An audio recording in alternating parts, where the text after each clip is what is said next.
Brought to you by Penguin.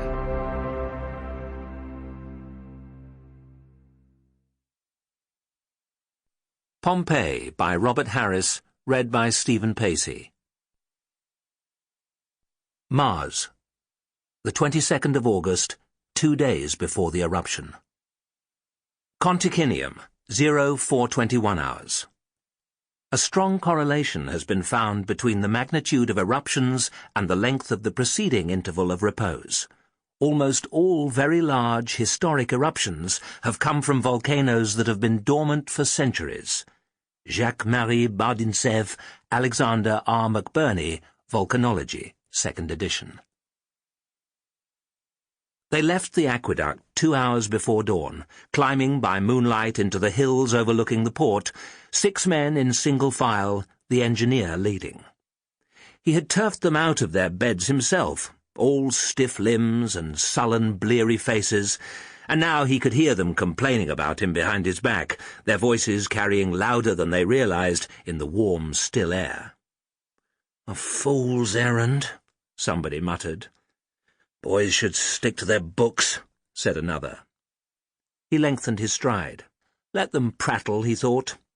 Already he could feel the heat of the morning beginning to build, the promise of another day without rain.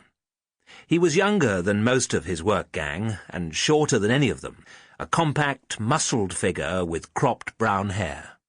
The shafts of the tools he carried slung across his shoulder, a heavy, bronze-headed axe and a wooden shovel, chafed against his sunburnt neck.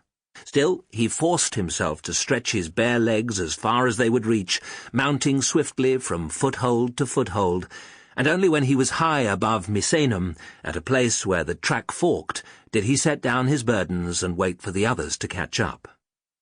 He wiped the sweat from his eyes on the sleeve of his tunic. Such shimmering, feverish heavens they had here in the south.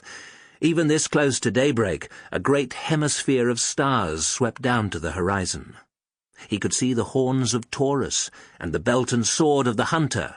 There was Saturn, and also the bear, and the constellation they called the Vintager, which always rose for Caesar on the 22nd day of August, following the festival of Vinalia, and signalled that it was time to harvest the wine. Tomorrow night the moon would be full. He raised his hand to the sky, his blunt-tipped fingers black and sharp against the glittering constellations, spread them, clenched them, spread them again, and for a moment it seemed to him that he was the shadow, the nothing, the light was the substance.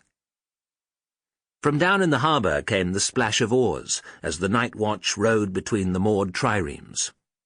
The yellow lanterns of a couple of fishing boats winked across the bay.